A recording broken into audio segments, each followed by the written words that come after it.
Hello, good afternoon everyone. आवाज़ मेरी एक बार क्लियर है तो वाई टाइप कर दो प्लीज़। Good afternoon everyone. जो भी कनेक्टेड है, आवाज़ अगर एकदम परफेक्टली क्लियरली आ रही है तो वाई टाइप कर दो please. Good afternoon, good afternoon. बहुत दिन के बाद कनेक्ट हो रहे हैं, ऑलमोस्ट एक वीक हो गया है हमें लास्ट क्लास लिए हुए।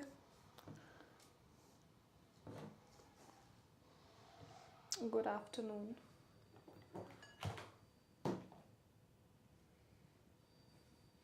आज मैंने पहले ही सब देख लिया है, माइक टेस्ट कर लिया है, पेन टैप टेस्ट कर लिया है, पिछली बार की तरह कोई प्रॉब्लम नहीं हो जाए। बट फिर भी लास्ट मोमेंट पे वो लिंक वाला इशू हो ही गया। ठीक है, अभी सब कनेक्टेड है, आई गेस सब perfectly everything is going well. सब रेडी हो तो आर टाइप करो, क्लास को स्टार्ट करते हैं without wasting any time. Already बहुत दिन हो गए हैं हमें क्लास लिए हुए अच्छे से।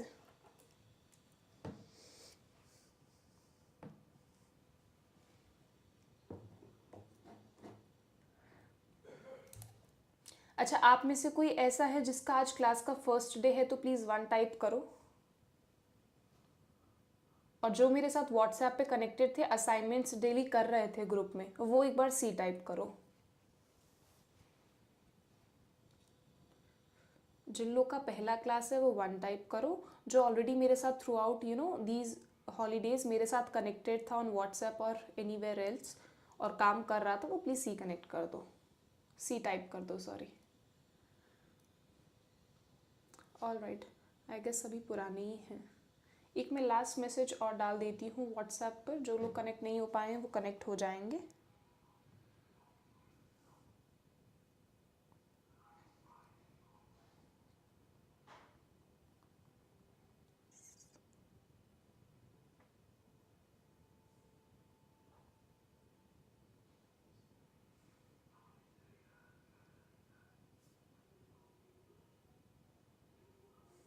चलो ठीक है, क्लास को स्टार्ट करते हैं। जो लोग मेरे साथ व्हाट्सएप पे कनेक्टेड थे, ग्रुप में कनेक्टेड हैं, उन लोग को पता होगा कि कुछ दिन पहले, एक या दो दिन पहले, मैंने आप लोग के साथ कुछ वर्ड्स शेयर किए थे और ये कहा था कि प्लीज़ इन वर्ड्स को कम से कम यूज़ करना है, रादर इनके जो साइनोनिम्स हैं वो यूज़ करने हैं। मतलब उन वर्ड्स को अवॉइड करना है, उनकी जगह उनके दूसरे वर्ड्स यूज़ करने हैं। उनके वर्ड्स साइनोनिम्स ढूंढे किसी ने?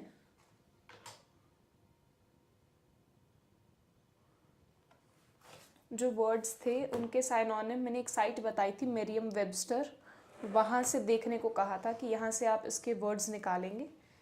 देखा है तो प्लीज़ मुझे एक बार वाई टाइप कर दीजिए।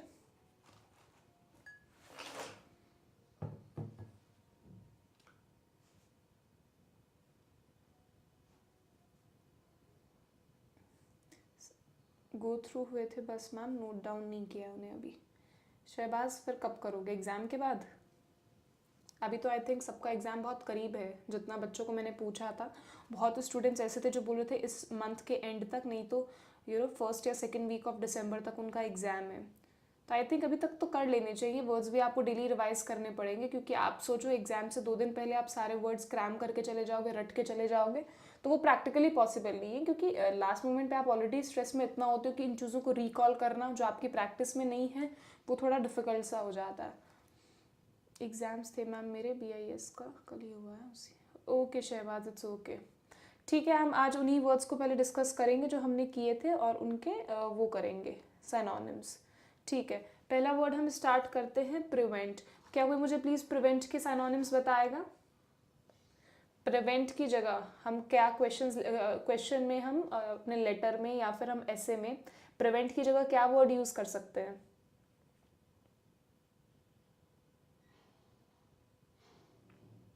रेस्ट्रिक्टेड। रेस्ट्रिक्टेड किसी चीज़ को रोकना होता है, प्रिवेंट इज किसी चीज़ को अवॉइड करना। कोई चीज़ ना करना चाहो तो उसको वो प्रिवेंट करना होता है। वेरी गुड, एवर्ट, अवॉइड और हिंडर। भगवान, हिंडर का मतलब किसी चीज़ को ऑब्स्ट्रक्ट, किसी के बीच में विपदा पैदा करना होता है हिंडर का बेसिकली मतलब। हिंडर, इम्पीड, शन, ब्लॉक, इन सब का एक मतलब होता है। प्रिवेंट इज किसी चीज़ को टालना। ठीक है, पहले हम देखते हैं प्रिवेंट का। प्रिवेंट का क्या क्या था? एवर्ट था, एवॉइड, और कोई मुझे एक दो वर्ड्स बता पाए? प्रोहिबिट, प्रोहिबिट का भी मतलब किसी चीज़ को मना करना। और एक वर्ड तुमने हिंदू में बहुत किया होगा, इवेड। जब हम किसी चीज़ को, इनकम टैक्स या कोई भी चीज़ को जब हम, वेरी गुड, डेटर, डेटर। और परक्लूड, जैसे इंक्लूड होता है, इंक्लूड में किसी चीज़ को हम अंदर करते हैं, मतलब अपने साथ जोड़ लेते हैं, वैसे ही किसी चीज़ को इंक्लूड नहीं करना, उसको साइड रखना, that is precluded. Not bother, turn aside, ये फ्रेजेस हैं। हाँ, ये भी सही है, इवेड, परक्लूड। तो ये वर्ड्स याद रखोगे प्रिवेंट के, एवर्ट, अवॉइड, इवेड, डेटर, परक्लूड। एक बार मेरे साथ बोलेंगे सारे वर्ड्स को, एवर्ट, अवॉइड, इवेड, डेटर और परक्लूड। अगला वर्ड है हमारा क्या, अवेयर। क्या है, अवेयर है। अवेयर के मुझे जल्दी बताओ वर्ड्स। अवेयर के कोई 3 अच्छे साइनोनिम जो तुम यूज कर सकते हो। Cognizant, very good. Conscious. Acknowledges, किसी एक तरीके का एक्नॉलेज का अनुभव मतलब होता है किसी चीज़ को एक्सेप्ट करना कि हाँ ये चीज़ एग्जिस्ट करती है या है, या फिर किसी का वो शुक्रिया अदा टाइप होता है एक्नॉलेज करना। कि मतलब मैं कह रही हूँ कि मैं आपके एफर्ट्स को एक्नॉलेज कर रही हूँ, मीन्स मैं जानती हूँ कि वो एग्जिस्ट करते हैं, मैं मानती हूँ उस चीज़ को। Aware, familiar with, very good. किसी चीज़ की जानकारी होना, दैट इज अवेयर। एक बहुत अच्छा वर्ड बताया था ऊपर, कॉग्निजेंट। अब इस पे हैंड राइटिंग थोड़ी ऐसी आती है, तो इसको भी तुम अनअवेयर, ऑब्लिवियस हो जाना मेरी हैंड राइटिंग के लिए। एक वर्ड होता है माइंडफुल। क्या होता है, माइंडफुल। एक और वर्ड था conscious, very good, conscious. Apprehensive, ठीक है। फैमिलियर विद, ये भी सही है। अगला वर्ड अनअवेयर। अनअवेयर के बताओ क्या वर्ड्स हो सकते हैं। अभी मैंने एक वर्ड बताया था जस्ट अभी अनअवेयर का, इग्नोरेंट। और मैंने अभी कौन सा वर्ड बताया था अभी, ऑब्लिवियस, वेरी गुड। और अनमाइंडफुल, वेरी गुड।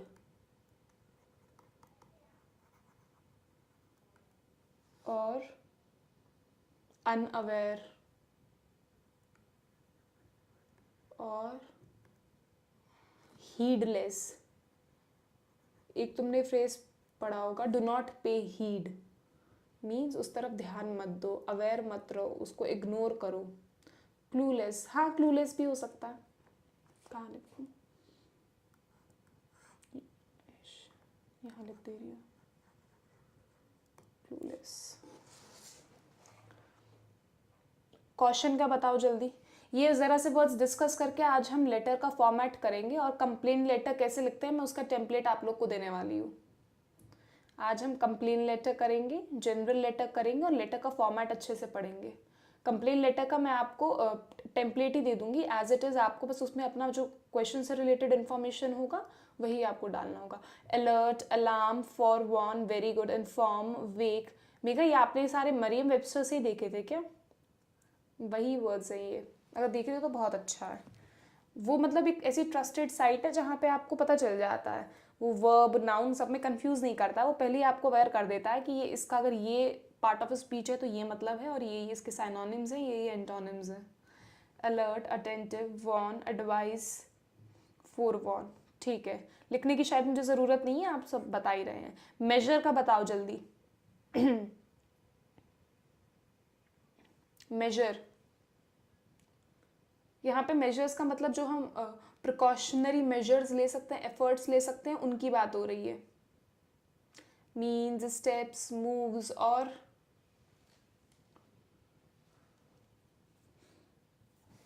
एक तो बहुत आसान ही है इसका, है इसको क्या है बीच में, efforts, efforts, steps, moves. Estimate नहीं मेजर्स का, ये वो मेजर वाला मेजर नहीं है, किसी को मापने वाला मेजर नहीं है, ये जो हम प्रिकॉशनरी मेजर या कोई स्टेप्स लेते हैं, कोई एफर्ट्स करते हैं, वो वाला मेजर है। और बताओ। नहीं, ये शहबाज एस्टिमेट वाला नहीं है। इनिशिएटिव लेते हैं हम, क्या लेते हैं? इनिशिएटिव लेते हैं। और हम क्या करते हैं, किसी चीज़ पे अगर ऑपरेशंस करते हैं, that is also taking steps towards it. Safe guards, attempt सही है शिम्पी। और एक्सपीडेंस,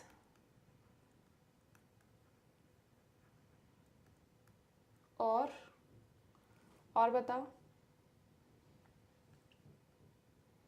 चूज विथ केयरफुली है मैम, ये मतलब। हाँ, यूजेज का मतलब बताओ, यूजेज की जगह क्या वर्ड्स यूज कर सकते हो? यूजेज की जगह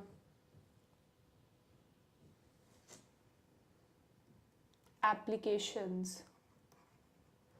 क्वेश्चंस पढ़ते थे ना हम, write 4 applications of PowerPoint, write 3 applications of traffic rules, कि कहाँ कहाँ यूज़ कर सकते हैं, कहाँ कहाँ उनको अप्लाई कर सकते हैं, यूटिलाइज कर सकते हैं। Very good, utilisation. क्लास का हम फ्लो अब थोड़ा बढ़ाएंगे, बहुत स्लो चल रहा है। और जल्दी बताओ। एक्सरसाइज, और कोई वर्ड है जो मैं मिस आउट कर रही हूँ? एक्सरसाइज, ऑपरेशन, एप्लीकेशन, इसका भी ऑपरेशंस हो सकता है। Practice, very good. जल्दी से इम्पॉर्टेंट का बताओ। ये बहुत इम्पॉर्टेंट है, मतलब इम्पॉर्टेंट ही बहुत इम्पॉर्टेंट है, क्योंकि इसमें बहुत ये इसका तुम बहुत जगह जगह पे यूज़ करते हो। एंड बारी बारी, very good. Pivotal, crucial, vital, noteworthy, significant, major, momentous, very good. Principal, supreme, crucial, ये बहुत इंपॉर्टेंट है। मैं सच बता रही हूँ, तुम जब लिखने लगोगे तब तुम रियलाइज़ करोगे कि मैम एकदम सही कह रही थी, क्योंकि ये वर्ड इतनी जगह तुम रिपीट करना चाह रहे होते हो, बट ऑब्वियसली हम रिपीटिशन से भी डरते हैं कि कहीं मार्क्स ना कट हो जाए एक ही वर्ड को बार बार लिखकर। तो प्लीज़ इसको तुम इसके लिए ignorant, oblivious, unmindful, unaware, clueless, heedless और अनअवेयर मत रहना इस शब्द के लिए। आ रही है बात समझ में? इसको अच्छे से करके जाना। उसके बाद क्लियर पे आओ। क्लियर, क्लियर, कोई चीज एकदम साफ साफ तुम्हारे सामने है, उसके लिए तुम क्या यूज करोगे? कि मतलब ये तो बड़ा ही ट्रांसपेरेंट, वेरी गुड। ये मेगा तुमने मरियम वेबस्टर में भी कुछ गलत देख लिया है। क्रिस्टल, ये वाला मीनिंग नहीं था। लिक्विड, क्रिस्टलाइन, ये वाला क्लियर नहीं था। इसका मतलब तो एकदम स्पष्ट वाला है। Unambiguous, transparent, candid, obvious, apparent. Riddhi सही मतलब देख कर आई है मेरी वेबस्टर में। विजिबल, ट्रांसपेरेंट, अपैरेंट, एविडेंट, लिखो। एविडेंट, डिस्टिंक्ट, और बताओ। अनमिस्टेकेबल, जिसको गलत समझा ही नहीं जा सकता, एकदम सामने स्पष्ट है। अनमिस्टेकेबल, अनइक्विवोकल, और स्ट्रेट फॉरवर्ड।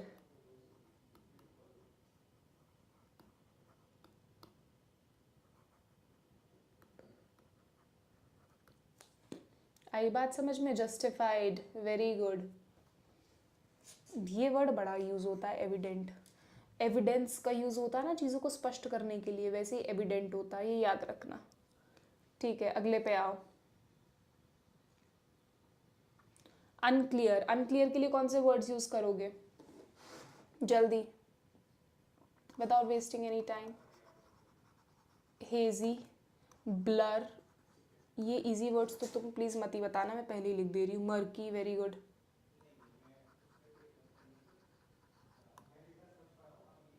ओपेक का मीन्स, ओपेक का मतलब जो जिसके आर पार कुछ देखा ही ना जा सके, दैट इज ओपेक।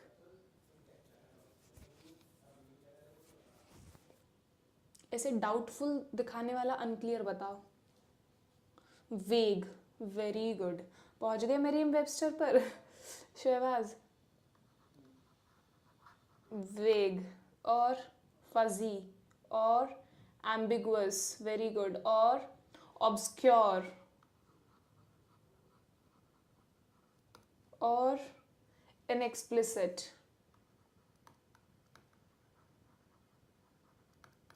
प्लीज इनकी लिस्ट बना के ना देखते रहना। हाँ, तो द हिंदू में भी जो वर्ड्स होते हैं वो मेरियम वेबस्टर से ही देखे जाते हैं, उनके जो साइनोनिम्स एंड एंटोनिम्स होते हैं, क्योंकि सबसे ट्रस्टेड मेरियम वेबस्टर ही है, इसलिए तुम्हें ये सेम वर्ड्स मिलते हैं द हिंदू में भी। ठीक है, अब जल्दी से कोई चीज़ स्टार्ट करनी है, बताओ क्या लिखोगे स्टार्ट के लिए। कोई चीज़ शुरुआत वाली स्टार्ट है ये।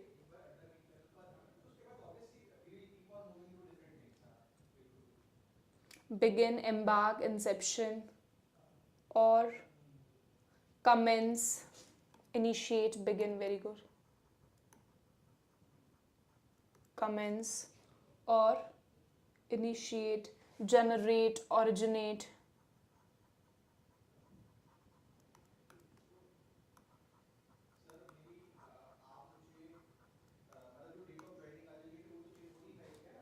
initial, establish, sets in, begin, kick off, very good, initial, embark, inception, kick off, commence। ठीक है, अगला आओ स्टेप, किसी चीज़ को रोकना है तुम्हें, तो तुम क्या वर्ड्स यूज़ कर सकते हो स्टॉप की जगह पर। सीज, हॉल्ट, और क्या यूज़ कर सकते हो, टर्मिनेट और हिंडर, प्रोहिबिट, ब्लॉक, ऑब्स्ट्रक्ट, शन, एब्रोगेट, वेरी गुड, इम्पीड। अगला आओ टैकल, टैकल के लिए क्या यूज़ करोगे। यहाँ पे टैकल का मतलब है किसी चीज़ को लेकर आना, मतलब किसी प्रॉब्लम को टैकल करना, तो किसी प्रॉब्लम को कैसे तुम एड्रेस करोगे एक तरीके से, ये वो वाला टैकल है।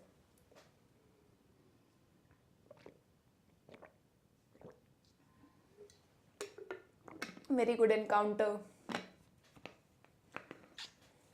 आगे फेस और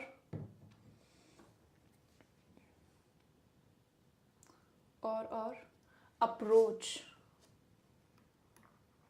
अप्रोच, एड्रेस और बताओ। When we dive into something, तो हम उसको अपने हाथों में ले लेते हैं, मतलब उस चीज़ को कि हम अब हम देखेंगे, that is dive into something. और encounter, face, approach, address, very good, और undertake. When you undertake something, हम कहते हैं ना इस टास्क को तुम अंडरटेक करो, मतलब तुम अपने अंदर देखो कि इसको तुम कैसे अपने हिसाब से देखो कि तुम इसको कैसे सॉर्ट आउट करोगे, दैट इज अंडरटेक। ये वर्ड्स क्लियर है? क्लियर है तो एक बार वाई टाइप करो, लास्ट के दो करते हैं और फिर लेटर के फॉर्मेट पे आएंगे। लास्ट वर्ड इम्पॉर्टेंस, इम्पॉर्टेंस के बताओ, सिग्निफिकेंस को छोड़कर, सिग्निफिकेंस तो सब बता दोगे, सिग्निफिकेंस के अलावा मुझे पता था सिग्निफिकेंस कोई भी लिख देगा, सिग्निफिकेंस के अलावा बताओ।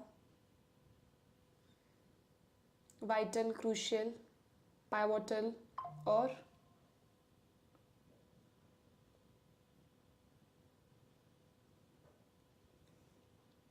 सब्सटैंशियल,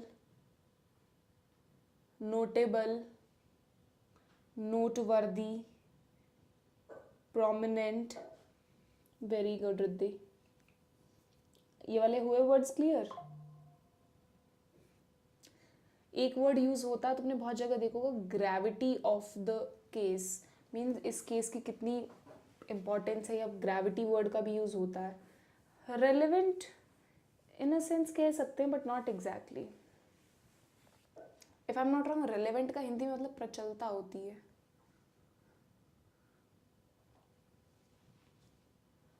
लास्ट बताओ, स्ट्रगलिंग. स्ट्रगलिंग का बताओ. स्ट्रगलिंग. स्ट्रगलिंग के लिए क्या वर्ड्स यूज होंगे?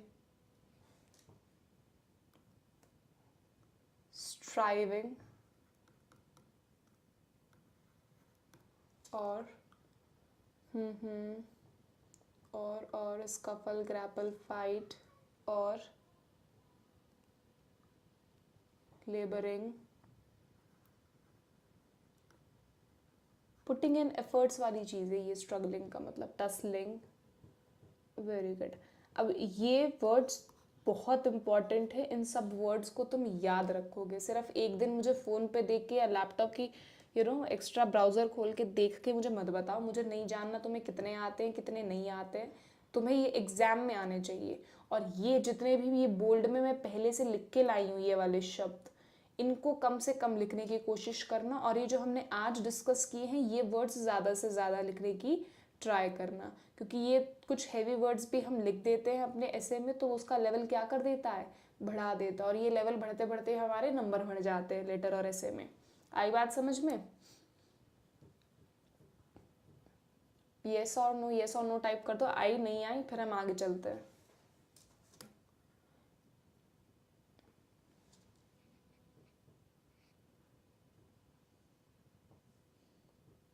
ठीक है. अच्छा मुझे ये बताओ, पिछले 3 से 4 दिन में मतलब व्हेन आई वाज अनअवेलेबल, मैंने 4 से 5 लेटर्स के क्वेश्चंस शेयर किए थे. मैं बता देती हूँ मैंने कौन कौन से शेयर किए थे. Just give me a second. एक तो मैंने वही शेयर किया था, बीच रिवर वो क्लीनिंग ड्राइव वाला, एडिटर को लिखने वाला. वो वाला क्वेश्चन किसने किया था एक बार वन टाइप करो.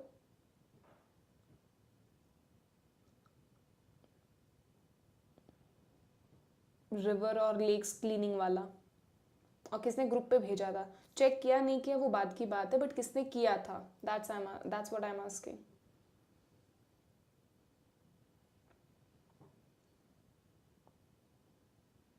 4 बच्चे. अच्छा. उसके बाद मैंने एक तुम लोग के साथ शेयर किया था, ऐसे कोई सोशल इशू पे था. I don't remember exactly. कोई मुझे बताएगा मैंने कौन सा शेयर किया था? बेटिंग और गैम्बलिंग वाला, इन्फ्लुएंसर्स का जो चल रहा है.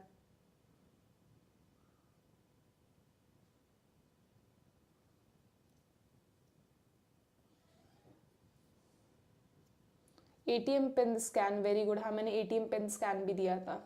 Scam, sorry. तुमने गलत लिखा, मैंने भी गलत पढ़ दिया. और कल मैंने 2 और शेयर किए थे. एक ब्लड डोनेशन वाला, ऑर्गेनाइज करवाने वाला, यूथ को एनकरेज करने वाला. और दूसरा मैंने बहुत जनरल दिया था, बैंक को लिखने वाला, अपनी वाइफ को नॉमिनी बनाने के लिए. राइट. कल वाले में बहुत ज़्यादा चेक कर नहीं पाई थी क्योंकि मैं कहीं स्टक थी. बट आई गेस उससे पिछले थे ऑलमोस्ट मैंने सभी चेक कर दिए थे. जो प्रॉब्लम्स थी मैंने बता दी थी. मोस्टली देखो जितने भी लेटर्स मैंने चेक किए 2 या 3 प्रॉब्लम्स मुझे बहुत जगह दिख रही हैं अभी तक. क्योंकि हमने फॉर्मेट ऑफ द लेटर किया नहीं था. रीज़न भी कि बहुत आसान होता है, सब बच्चे कर लेंगे, सबको पता है. सेंडर्स एड्रेस है, फिर एक स्पेस छोड़ के फिर रेसिपेंट्स एड्रेस है, डेट है, सैल्यूटेशन, सब्जेक्ट, क्लोजिंग. ये जो 2-3 नंबर इसके फिक्स होते हैं आपको फॉर्मेट के मिलते हैं वो तो कोई भी ले आएगा. जो नंबर मेन हमें लाने होते हैं जहाँ पे डिफरेंस क्रिएट होता है भीड़ में और अच्छे बच्चों में, वो कहाँ होता है कि वो आपको बॉडी ऑफ द लेटर में तुम्हें कितने नंबर मिल रहे हैं. क्योंकि वो तो फिक्स्ड है, वो तो सबको ही मिल जाएंगे, जो उतना लिखा आएगा उसको सबको मिल जाएंगे. बट डिफरेंस जो आप क्रिएट करते हो वो तो ऑब्वियसली बॉडी पैराग्राफ में ही करोगे कि उसमें कितनी मिस्टेक्स की हैं आपने, उसमें आपके ग्रामेटिकल एरर्स कितने हैं, पंचुएशन एरर्स कितने हैं, या फिर स्पेलिंग मिस्टेक्स कितने हैं, किस लेवल का लिखा है. That's what creates a difference between you all.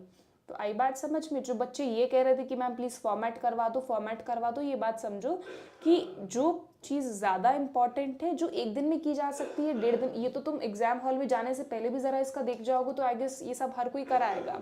क्योंकि ऐसा नहीं है कि शायद पहली बार कोई लेटर लिखे, हमने स्कूल में भी डिस्कस किया हुआ है, इतना सबको आइडिया है कि फॉर्मेट क्या रहता है. तो मेन चीज़ों पे हम ज़्यादा फोकस करें जहाँ पे नंबर डिफरेंस क्रिएट हो सकता है, जहाँ पे नंबर ज़्यादा बन सकता है. मैम बट फॉर्मेट काफ़ी जगह अलग अलग दे रखा होता है उसका स्ट्रक्चर। देखो जो बेसिक स्ट्रक्चर होता है वो सेम होता है। अब तुम ज़्यादा हाई लेवल की बुक उठा लोगे तो उसमें कोई एक दो चीज़ें वो और ऐड कर देगा। जो बेसिक स्ट्रक्चर होता है वो सिमिलर होता है। Sender's address, date, recipient's address, salutation, subject, इतना भी तुम लिखा होगा तो नंबर बराबर ही मिलते हैं। कोई बहुत ज़्यादा डिफरेंस नहीं आता। जो मेन डिफरेंस आता है वो बॉडी में आता है, इसीलिए हम उसको बार बार कर रहे हैं। एक दो चीज़ जो मैंने देखी है, जो बच्चों की जो बेसिक एरर्स आ रहे हैं, वर्ड का लिमिट 150 है, राइट।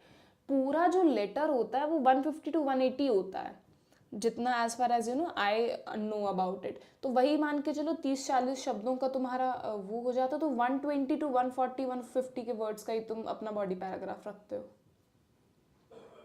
अब एक दो चीज़ें सुन लो और समझ लो, क्योंकि मैंने बहुत सारे बच्चों को तो एक एक इंडिविजुअली अराउंड 40-50 तो मैं डेली चेक कर दे रही थी, पर्सनली देख ले रही थी, बाकी मैं ग्रुप में ही रिप्लाई कर दे रही थी। जो मेन एरर आ रहा है वो आप सबका एक या दो ही जगह आ रहा है, वो है वर्ब फॉर्म्स। दूसरा आ रहा है टेंस। तीसरा आ रहा है प्रॉब्लम कोहेरेंस का। कोहेरेंस से मेरा मतलब है कि फ्लो कैसा है। आई बात समझ में?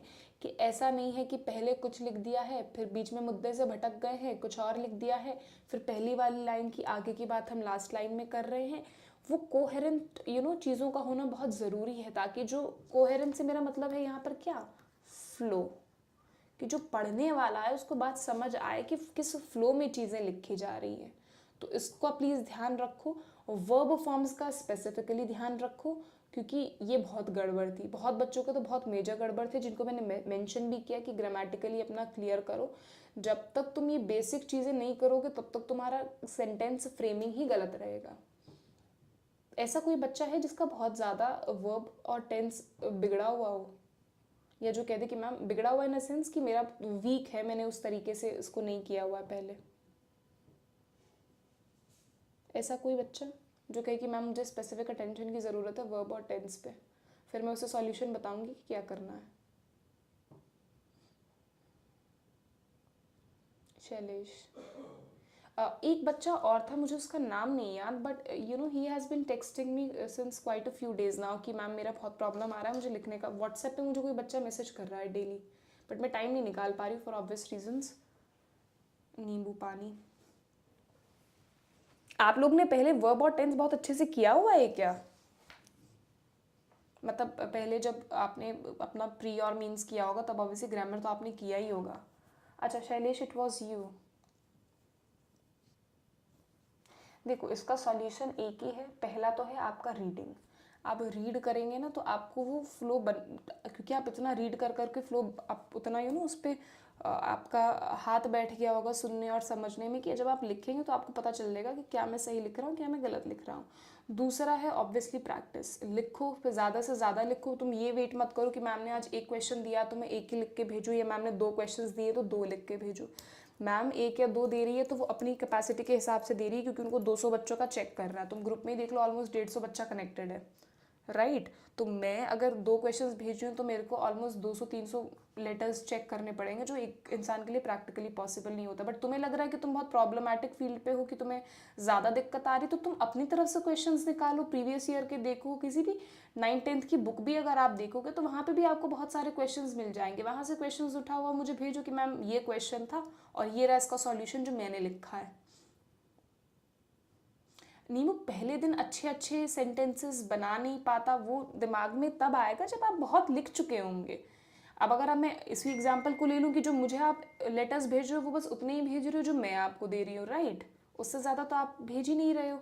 तो एक दिन में एक तो फिर बहुत कम है ना। अगर आपको लग रहा है कि आपको ज़्यादा मेहनत की ज़रूरत है, फिर तो एटलीस्ट 2-3 करके देखो आप। ठीक है, ये वाली बात क्लियर हुई सबको? तो प्लीज़ आज हम स्टार्ट करें फॉर्मेट ऑफ द लेटर से। प्लीज़ इन 3 चीज़ों पे बहुत तुमको ध्यान देना पड़ेगा। और जिसको ये लग रहा है कि अब देखो धीरे धीरे इम्प्रूव कैसे होगा, जैसे मैंने आती है लेटर राइटिंग कंपाइल, वहाँ से कर लो भाई। अरे क्वेश्चंस कहीं भी मिल जाएंगे। क्वेश्चंस तो तुम गाइडली के तुम्हें इतने मिल जाएंगे, तुम ओपन करो टेक्स्ट बुक है, ऑलिव बोर्ड है, इतनी जगह मॉक, 2-3 बच्चे ऐसे हैं जो डेली, इनफैक्ट डेली ही वो क्या कर रहे हैं, वो टेक्स्ट बुक पे, गाइडली पे, ऑलिव बोर्ड पे डेली अपना डिस्क्रिप्टिव का मॉक लगा रहे हैं और वो मुझे फ़ोटो खींच के भेज दे रहे हैं कि मैम ये मेरा क्वेश्चन था, इसका मैंने ये आंसर लिखा और मुझे इतना स्कोर आया, अब बताओ इसमें मैं क्या सही करूँ या इसको और बेहतर कैसे करूँ स्कोर। अब स्कोर मैं भी अब से देना स्टार्ट कर दूंगी और अब वहाँ से भी आपको आइडिया लगता रहेगा कि कितना डेली का इम्प्रूवमेंट हो रहा है। वो फिर डेली की चीज़ है, writing does not come in a day, आपको डेली ही उसको प्रैक्टिस करना पड़ेगा।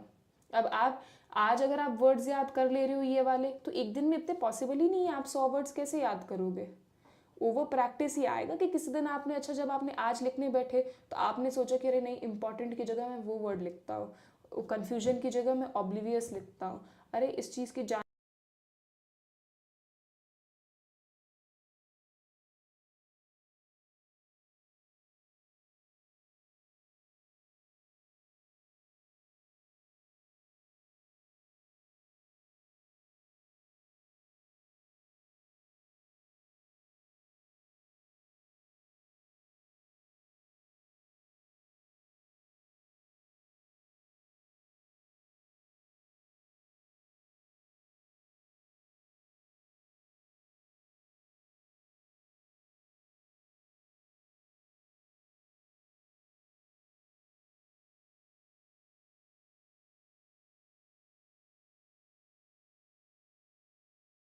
अभी आवाज़ आ रही होगी,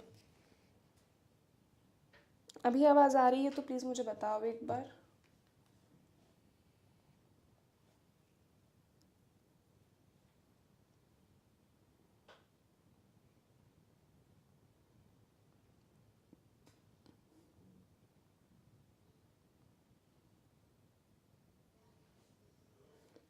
एक बार आप सबको आवाज़ क्लियर है तो प्लीज़ मुझे एक बार वाइट टाइप कर दो।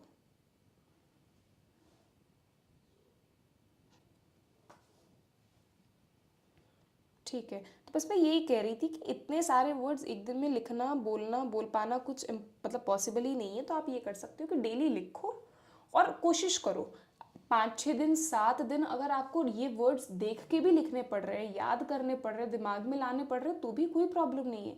एटलीस्ट एग्जाम आने तक तो आप उतने सक्षम हो जाओगे कि बिना कॉपी खोले आपको वो वर्ड्स याद आने लगे।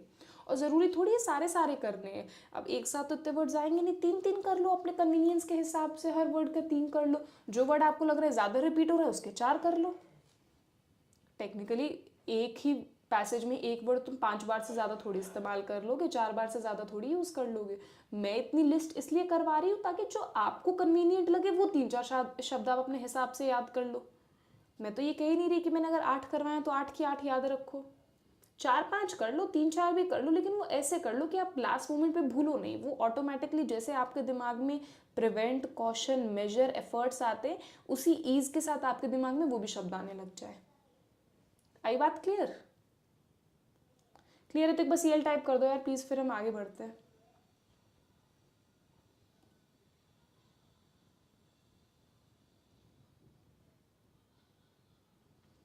और जो बच्चे मुझसे प्लीज़ द हिंदू और उसका पूछ रहे थे, वो क्लासेस विद इन 2 या 3 दिन में स्टार्ट हो जाएंगी, अनुभव से डिस्चार्ज हो गए हैं, आज अपने घर भी पहुंच गए हैं, तो परसों या उसके नेक्स्ट डे से आपकी द हिंदू की क्लास स्टार्ट हो जाएगी, मोस्ट प्रोबेबली मंडे से आपकी सुपर मॉक स्टार्ट हो जाएगी। चलो नेक्स्ट पे आते हैं, कंप्लेन लेटर डिस्कस करेंगे आज हम लोग। अभी तक मैंने आपको जितने भी लेटर्स वहाँ पर भेजे थे, वो कैसे थे, वो थे जेनरिक लेटर्स जो जनरल सोशल इश्यूज पे आ जाते हैं, लेकिन आज हम स्पेशल टाइप ऑफ लेटर को डिस्कस करेंगे, that is a complain letter. किसी कंपनी को आपने कंप्लेन डालना है किसी कारण की वजह से कि आपने कोई प्रोडक्ट लिया वो ख़राब आ गया, या किसी किसी भी रिलेटेड चीज़ से आपको, आपका फूड प्रोडक्ट आपको एक्सपायर्ड रिसीव हुआ या जो भी हुआ उसके अगेंस्ट आपको कंप्लेन डालना है। तो जो भी ये वाले कंप्लेन लेटर्स होते हैं, या शायद आपको म्यूनिसिपैलिटी को कंप्लेन डालना है किसी चीज़ के रिगार्डिंग जो आपका काम नहीं चल रहा, तो उसको आप कैसे लिखेंगे, कैसे फ्रेम करेंगे, मैं आपको एक टेम्पलेट बता दूंगी। इसके बाद 2-3 क्वेश्चंस मैं दूंगी, हम डिस्कस भी करेंगे, कुछ को यहाँ पे करेंगे, कुछ को हम ग्रुप पे डिस्कस करेंगे, और फिर आप लोग सैम्पल बना बना के मेरे पास भेजोगे। इन केस अगर मैं बहुत ज़्यादा आपका मैसेज देख नहीं पाऊँ, क्योंकि प्रैक्टिकली आप खुद सोचो यार, ऑलमोस्ट 150 बच्चा कनेक्टेड है, 100 बच्चे भी भेज रहे हैं, तो एक एक क्वेश्चन प्रैक्टिकली उस तरीके से एक एक वर्ड बाय वर्ड जिसमें मुझे ज़्यादा प्रॉब्लम लगती है वो मैं कह देती हूँ। बट हाँ, जो मुझे बहुत अच्छे लगते हैं, जो बहुत परफेक्ट लगते हैं, मैं उनको भी मेंशन करती हूँ कि ये बहुत अच्छा है। रीज़न सिर्फ इतना है उस अच्छे को, ताकि बाकी सब बच्चे देख लें और समझ लें कि हाँ इस टाइप का हमें इस पॉइंट तक पहुँचना है कि इस टाइप का कुछ हम लिख पाएँ। ठीक है, अब कंप्लेन लेटर से स्टार्ट करेंगे कि कैसे लिखते हैं, क्या इसका पैटर्न रहता है। पैटर्न स्टार्ट सबका सेम रहता है। किसका एड्रेस? Sender's address. किसका एड्रेस?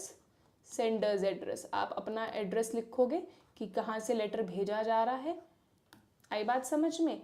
फिर उसके बाद किसको भेजा जा रहा है, किस पोजीशन पे है, कहाँ वो काम कर रहा है, और वो जो कंपनी है या जो भी चीज़ है वो कहाँ सिचुएटेड है, क्या उसका एड्रेस है, कौन सी सिटी है, कौन सी स्टेट है, क्या उसका जिप कोड है। फिर उसके बाद further going ahead, random most probably तो आपको दिया ही होता है, अगर नहीं दिया है तो कोई भी रैंडम लिख दो। अब कैसे पॉसिबल है कि किसी कंपनी का नाम लिखा है, मान लो नेस्ले के अगेंस्ट या किसी भी कंपनी के अगेंस्ट आप लिख रहे हो कि आपने एलजी का फ्रिज लिया, या आपको वो ये थोड़ी लिख के देंगे कि आपने वर्लपूल का फ्रिज लिया तो फिर वर्लपूल का आप हेड ऑफिस को लिखो, ऐसा पॉसिबल नहीं है। कुछ भी random, you can write any random.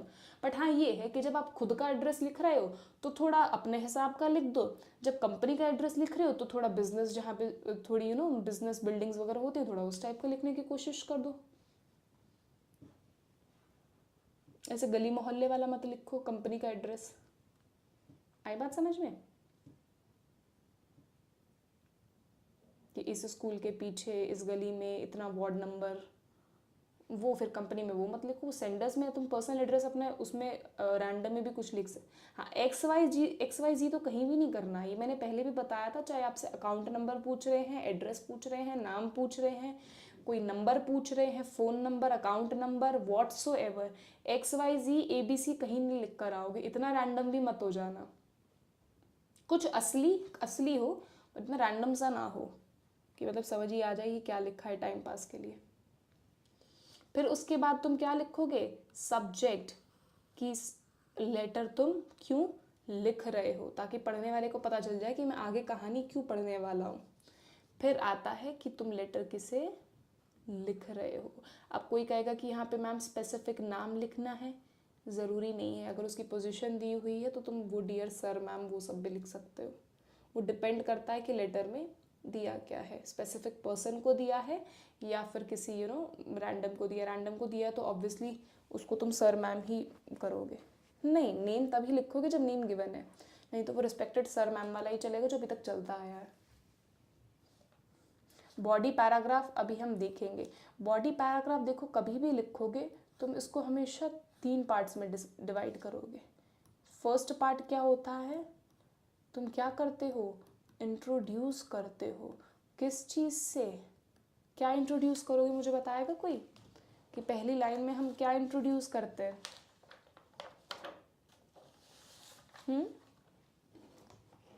Introduce किसको करोगे पहली लाइन में? Purpose of the letter. किसको करोगे?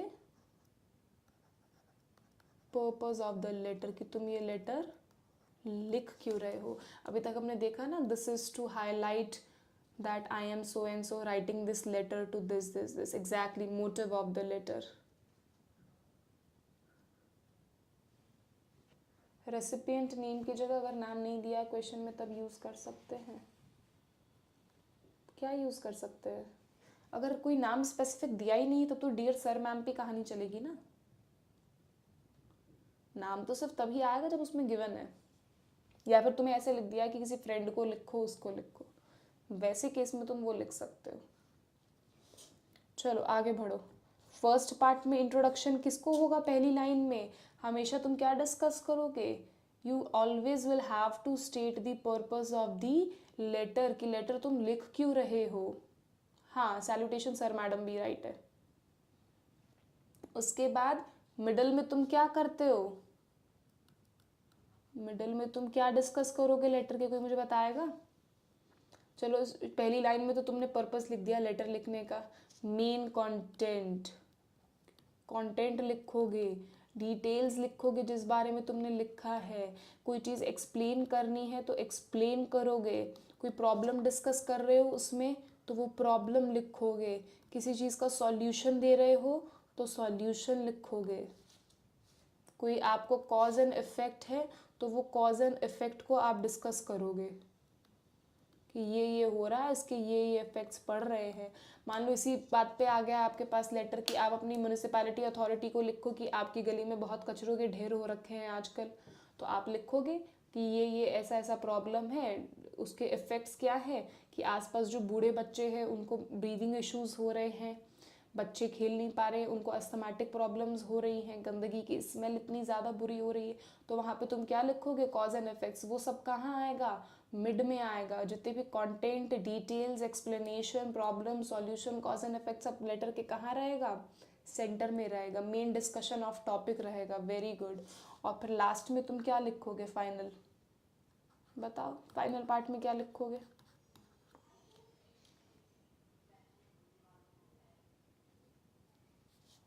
फाइनल में तुम समराइज करोगे किसको? The main topic. जो टॉपिक जिस पे तुम लिख रहे थे उसी को दोबारा रिपीट करो। नहीं तो अगर तुम्हारा कोई डिज़ायर्ड आउटकम है तो वो बताओ कि मैं ये एक्सपेक्ट कर रहा हूँ कि इस लेटर को पढ़ने के बाद ये काम हो जाएगा। Expected solution. Very good. Expected solution या फिर डिज़ायर्ड आउटकम लिखोगे। नहीं तो रेसिपेंट को क्या करोगे? Thank the recipient, recipient.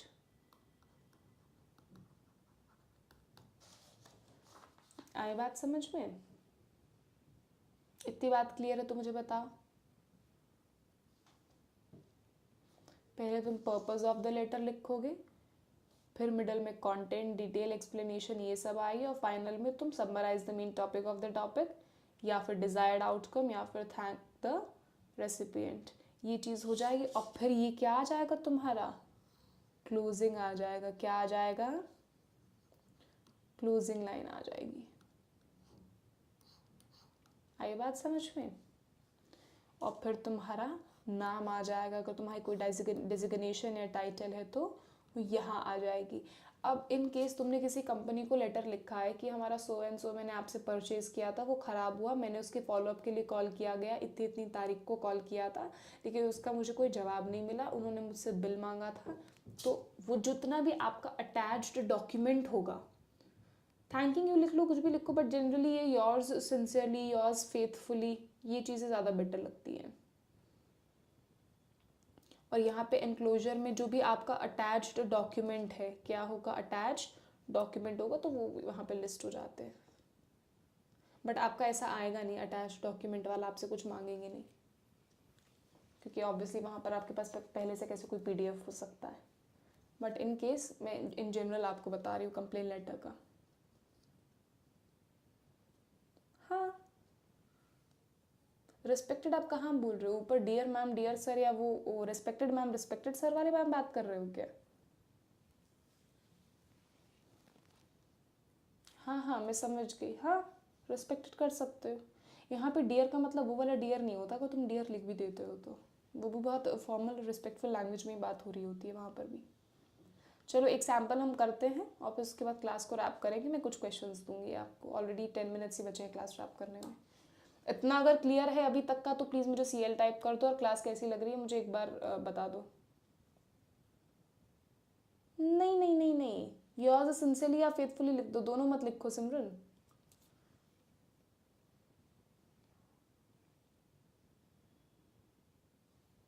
ठीक है, अब एक बॉडी पैराग्राफ का हम एग्जाम्पल देख लेते हैं, उसके बाद मैं एक दो आपको होमवर्क दूंगी जो मुझे आप क्लास में भेजोगे।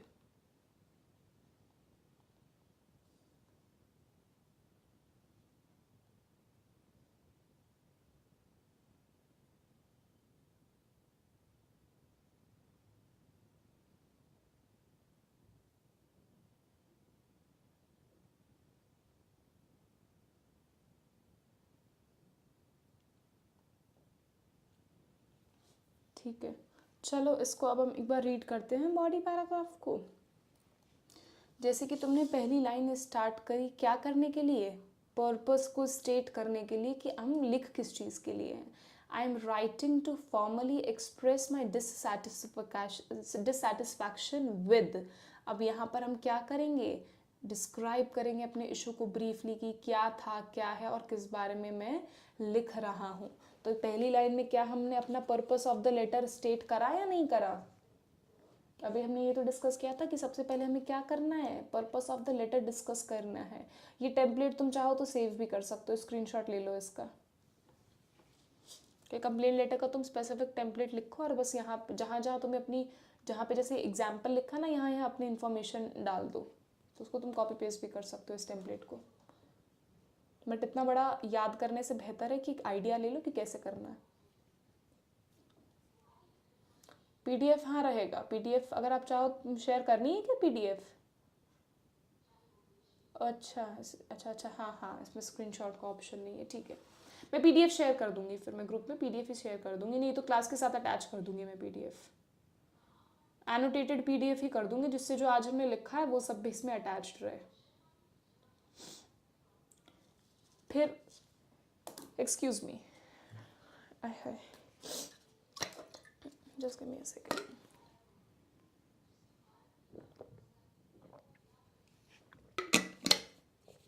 अब उस पैराग्राफ में क्या करेंगे, हम क्या डिस्कस करेंगे, हम करेंगे डिटेल्स अबाउट द इशू। हम क्या प्रोवाइड करेंगे, details about the issue, mention relevant specific like product, service detail, order number, location and any prior attempt to resolve the issue. की अगर पहले आपने कॉल किया या कुछ भी किया तो उधर मेंशन कर दो कि मैं इस बारे में लेटर लिख रहा हूँ, मेरा लेटर इस चीज़ के बारे में है, इस रिगार्डिंग हमारी पहले भी बात हो चुकी है। फिर डिस्पाइट मतलब बजाय इतनी बात हो पाने के आज भी मुझे इस बात का कोई सॉल्यूशन नहीं मिला है, the issue despite this the issue remains unresolved, the issue remains unresolved. ये वर्ड प्लीज नोट कर लेना, अनरिजॉल्व्ड, अगर तुम्हें कहीं और लिखना हो तो। दिस हैज़ कॉज्ड, अब तुम्हें क्या परेशानियां हुई वो डिस्क्राइब कर दो, कि मेरी क्लास रुक गई, कि मैं इतने दिन लॉन्ड्री से परेशान रहा, या जो भी व्हाट्सोएवर जो तुम्हारी प्रॉब्लम है उसको डिस्क्राइब कर दो। आई रिक्वेस्ट, ज़्यादा फालतू बात भी नहीं है और सीधा मुद्दे पे आए कि आई रिक्वेस्ट दैट यू ये प्लीज़ मुझे सॉल्यूशन दीजिए as soon as possible. I believe this is a reasonable solution given the circumstance, कि जो भी मैं मांग रहा हूँ, जो सिचुएशंस में मैं हूँ, ये बहुत ही रीजनेबल है और इतना आपको करवाना पड़ेगा। Enclosed are the copies of this, जो आपने अटैचमेंट्स मांगी, जो डॉक्यूमेंट्स मांगे वो मैंने आपको दे दिए हैं to assist you in investigating this matter. I hope this issue will be addressed promptly, ये वर्ड प्लीज नोट कर लेना, प्रॉम्प्टली, असिस्ट ये वर्ड भी कर लेना, रीजनेबल सॉल्यूशन, आय हाय तो इस पे पेन टैप पे, रीजनेबल सॉल्यूशन, जो मैं ये कर रही हूँ ना इसको प्लीज़ स्क्वायर में कर रही हूँ, ये वर्ड्स तुम अच्छे से देख लेना। एक और वर्ड था ऊपर, formally express. I hope this issue will be addressed promptly, please contact me at this और this should you need further information. I look forward to your response by इतने दिन, ठीक है। और इसके बाद तो क्या आ जाएगा, वही योर सिंसियरली, तुम्हारा नाम, डेजिग्नेशन, अगर तो कोई अटैच किया है डॉक्यूमेंट तो अटैच्ड डॉक्यूमेंट आ जाएगा। अब तुम्हें समझ आया इस कंप्लेंट लेटर का फॉर्मेट, ये टेम्पलेट हेल्पफुल रहेगी या नहीं रहेगी? एक तुम्हें तरीका मिल गया होगा कि पूरे को समराइज कैसे करना है, पूरे को लिखना कैसे है। अगर ये वाला तरीका तुम्हें पसंद आया तो पी टाइप कर दो कि नहीं मैम ये ज़्यादा बेटर समझ आ रहा है, तो हम सारे ऐसे ही डिस्कस कर लेंगे।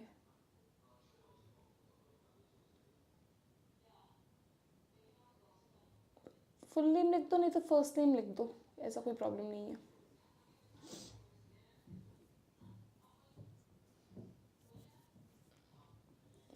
ठीक है, तो फिर हम ऐसा करेंगे, जैसे आज मैं कंप्लेंट लेटर की तुम्हारी टेम्पलेट लेकर आई हूँ, वैसे ही कल हम 2-3 लेटर्स की और टेम्पलेट्स डिस्कस कर सकते हैं। ठीक है, इससे तुम्हें क्या मिलेगा, एक स्ट्रक्चर पता चल जाएगा। ठीक है, पीडीएफ में अटैच कर दूंगी। तो आप में से कोई ऐसा है कि जो अभी तक व्हाट्सएप ग्रुप पे मेरे साथ एडेड नहीं है? ऐसा कोई है जो व्हाट्सएप ग्रुप पे अभी तक एडेड नहीं है?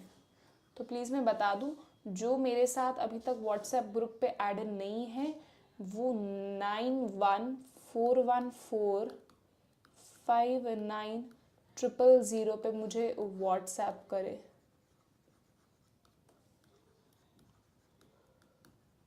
क्या करे? High dot dot dot descriptive, आपको ऐड कर लिया जाएगा। उसमें मैं क्वेश्चंस डालती हूँ, क्वेश्चंस चेक भी करती हूँ। दूसरी चीज़, अगर मैं नहीं भी करूँगी तो इतने बच्चों ने ऑलरेडी इतने अच्छे अच्छे अमेजिंग अमेजिंग लिख के भेज रखे होंगे। देखो, होता कुछ नहीं है, कोई अच्छा लिखता है, कोई कैसा लिखता है, वो अपनी अपनी अंडरस्टैंडिंग है। बट ऐसा बहुत चीज़ें होती है, बहुत टॉपिक्स ऐसे होते हैं, जनरल टॉपिक्स, जिनके सॉल्यूशंस हम उस तरीके से सोच नहीं पाते हैं वाइड पर्सपेक्टिव से, राइट। पर जब हम किसी और का पढ़ते हैं, किसी और के पर्सपेक्टिव से उस प्रॉब्लम्स के सॉल्यूशन देखते हो, तो हमें लगता है कि अरे ये मैंने मिस आउट कर दिया, ये मैं उसका देख सकता था, राइट। मैम ज़रा पंक्चुएशन के बारे में अपना कंप्लीट करके फिर कॉमा, फिर नीचे वाली चीज़ पे आ जाओ। ऐसे हर हर लाइन के बाद कॉमा नहीं होता है। ये भी चलो डिस्कस कर लूँगी मैं तुम्हारे साथ, ये जो तुम्हारा एड्रेस में पंक्चुएशंस वाला है ये भी मैं डिस्कस कर लूँगी, ऐसा कोई प्रॉब्लम नहीं है। बट हाँ, ये भी कोशिश किया करो कि अगर तुम सिर्फ अपना भेज रहे हो मुझे लेटर का पैराग्राफ या वॉट एवर, तो सिर्फ अपना भेज के मत फ्री हो जाओ कि मैम चेक करेंगी। तुम बाकियों के भी देखो कि उन्होंने क्या सॉल्यूशन लिख रखे। हो सकता है कि हमेशा हम अच्छे मूड में नहीं लिख रहे होते, हमारा दिमाग 100 जगह डिस्ट्रैक्टेड होता है, तो जो चीज़ शायद हम नहीं सोच पाए किसी और ने सोच ली हो, तो उससे क्या होता है कि हमें और वाइड पर्सपेक्टिव मिल जाता है चीज़ों को सोचने का। ऑनलाइन डिक्शनरी वाली मैं तुम्हें बता देती हूँ, उसका नाम है मेरियम वेबस्टर। उसमें 2 ऑप्शंस आते हैं, जब इसको वर्ड को तुम सर्च करोगे तो तुम्हें 2 टैब्स दिखेंगे, एक डिक्शनरी दिखेगा और एक यहाँ दिखेगा थिसॉरस। तो जो भी वर्ड्स देखो थिसॉरस में देखना। थिसॉरस में जाते ही तुम्हें साइनोनिम्स दिखेंगे और एंटोनिम्स दिखेंगे। जो साइनोनिम्स है ना, पहले डार्क ऑरेंज होंगे, फिर लाइट होंगे, फिर और लाइट ऑरेंज भी होंगे। तो ये जो जितना ज़्यादा डार्क उतना ज़्यादा क्लोज साइनोनिम होता है, और जो जितना ज़्यादा ब्लू उतना ज़्यादा क्लोज एंटोनिम। वो डिक्रीजिंग उसमें लिखे होते हैं। हाँ, वही तो शैलेश कह रही हूँ कि जब दूसरों का रीड करते हैं तो हमें और बेहतर होने का मौका मिलता है। एग्जैक्टली यही यही तो बेस्ट बात होती है दूसरों का रीड करने का, कि हमें पता चल जाता है कि भैया दुनिया कैसे सोच रही है, हम भी इस तरीके से सोच ले अगर वो बेहतर सोच रही है तो। तुम अपने सारे कॉम्पिटिटर्स के तो ऑब्वियसली नहीं पढ़ पाओगे जो लाखों बच्चे बैठेंगे, बट जो 100-200 तुम्हारे आसपास हैं, जो तुम्हारे साथ कनेक्टेड हो गए हैं for whatsoever reason, for howsoever they have connected with you, at least उनका तो पर्सपेक्टिव जान लो। तो वही तुम्हारे लिए बहुत अच्छी चीज़ हो जाएगी, तुम्हें पता चल जाएगा कि अच्छा यहाँ पर ऐसे और भी बेहतर बैठे हो सकते हैं। तो उससे क्या होगा, तुम मोटिवेटेड रहोगे कि अरे मैंने कोई नई चीज़ सीख ली। नहीं तो तुम्हें क्या लगेगा कि अपने शेल से बाहर कैसे आऊँ, अपनी सोच से बाहर कैसे आऊँ। तो वो तुम्हारे अपने नट शेल से बाहर आने का तुम्हारे पास बहुत अच्छा ऑप्शन है कि तुम सब ग्रुप पे एक साथ कनेक्टेड हो, 100-200 लोग, वो लोग जो एक ही डायरेक्शन में भाग रहे हैं, एक ही गोल की तरफ भाग रहे हो। तो मतलब ये मानो कि तुम सब तो बहुत लाइक माइंडेड पीपल हो, तुम बहुत लाइक माइंडेड ग्रुप हो जिनका एक ही मोटिव है, एक ही आगे उनकी एस्पिरेशंस है फिलहाल के लिए, अगले 1-1.5 महीने के लिए एक ही तरफ तुम सबका दिमाग दौड़ रहा है।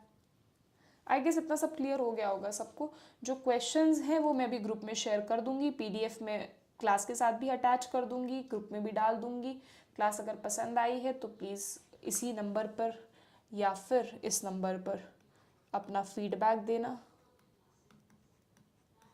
क्लास कैसी लगी, क्या कंटेंट आ रहा है, पसंद नहीं आ रहा है, इस पे मुझे फीडबैक प्लीज़ ज़रूर भेज देना। इसको मैं तो क्या पढ़ूंगी, अनुभव सर ही पढ़ेंगे। चलो मिलते हैं कल सेम टाइम। कल भी क्लास 3:15 ही रहने वाली है।